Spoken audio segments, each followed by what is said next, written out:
ପରାମର୍ଶଦାତା ଉପଦେଷ୍ଟା ଭାବରେ ଯୁଗାଚାର୍ଯ୍ୟ ଲେଖକ ଶ୍ରୀ ଶଶଧର ମୁନି, ଆତ୍ମଲୋକ ପୁରାଣ କରିଥିବା ଯୁଗାଚାର୍ଯ୍ୟ ସୁଭାଷ ମୁନି, ଆତ୍ମଲୋକବାସୀ ଯୁଗାଚାର୍ଯ୍ୟ କାଳୀଚରଣ ମୁନିଙ୍କର ଅବଦାନ ଅବିସ୍ମରଣୀୟ।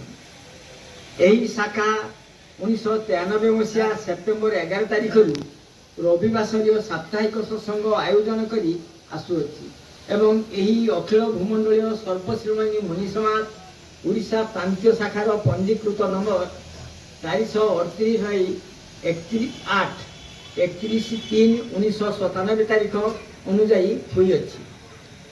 ଏହି ବର୍ଷ 60 ଜଣ ସଦସ୍ୟତା ଗ୍ରହଣ କରି ମୋଟ ସଦସ୍ୟ ସଂଖ୍ୟା ଏଠାରେ 4860ରୁ ଊର୍ଦ୍ଧ୍ୱରେ ପହଞ୍ଚି ପାରିଛି।